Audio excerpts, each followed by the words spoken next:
Hello everyone and welcome back to the techystack channel. So still if you're not subscribed to techystack channel, please go and subscribe. So going forward you can see the more videos on this. And today we'll try to explore the topic as a link queries on the same topic we are continuing. Here we'll explore this default view. So we'll understand what is a default view and how it will work, where we can use this one. Okay, first of all, I'm just running this automation. Let me run this and I will run till here reading workbook activity. Later I open this Excel file and I will show the default activity. I mean default view how it will works. Let me clear this data. Okay. Now first we check whether what data is available in my Excel data table. So this is the data. And I will go this and open this file. Okay, this is a file. Let it be. And I move back to the code window. So now here I will update Excel data table dot default view dot. First of all, I will check what is the default. So when I click on here, you can see this bunch of data are there, or lump sum of data is available here. So all are having in the format of these things, data row view. So you can see this here. Okay, now whatever the data is available, it's in the format of array. So open bracket and close bracket. Now from this default view, I want to get only the specific row. I mean specific column. If I want to get the specific column, how can I get this default view dot to table? Whatever the data is there, just convert it to that data to the data table. After that, here true or false. So either you can take the true or you can take the false. I will explain what is a false and what is true. First of all, I will take this false. After that, where I want to update, I need update on the account column. So when I hit this enter, and you can see this, whatever the data is in the column account. So if I have the 1,000 rows, it will give the 1,000 rows. If I have the multiple rows, it will give this multiple rows. So now just copy it. I will paste here. So I just are working on this column. So when I keep the false, so it will give this full of the data. It's having the duplicates or it don't have the non-duplicates. It's having the combination of duplicates and non-duplicates.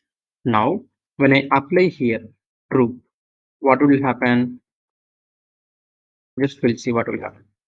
So when I apply here, it will give this only the unique values.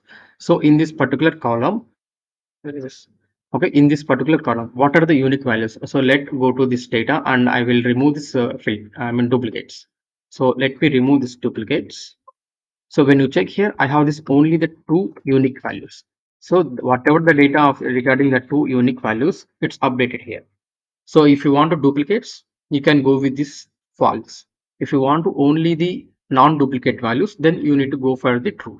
Now here where it will use means, for example, I want to apply the filters. So I need to filter first of all 101 bank ID and I need to send these all the data to the particular mail IDs. For example, I want to send that and later I want to filter with the false. So whatever the data available on the particular Excel file, so that data I need to send to the some other XYZ persons. Like that, it will help. Now, when you check here, as of now, I worked here only the one column. Okay. When I want to work on the two columns, first of all, we'll go on the false column. I mean, false one will update here. I'm taking here one more column name is account number. So once I hit this enter, it will give all this data. So the combination of two columns. If you want more columns, you can add this as per your requirement. And now I want to get the duplicates based on the two columns. Previously, what we did, we get only the columns duplicates. I mean, without the duplicates, we got only the columns. I mean, we update only the column of account. Now I need the combination of both the things. So let me update here what it will give. Okay, I need to keep this here true. Once I hit enter, so in previous, okay, let me update here as well. I'm removing this only updating the account. So just comparison. So first, when you update on the true, so I don't want the duplicates. I need only the unique values on the combination of only one column. So I got two things. So when I apply the same things, so I got without duplicates. I mean unique values. So I got four values. So like this in real time, we got these kind of scenarios. So I want to apply the filters based on the two columns. I mean, just assume that I want to get the unique columns based on the two columns. I mean unique row on the two columns.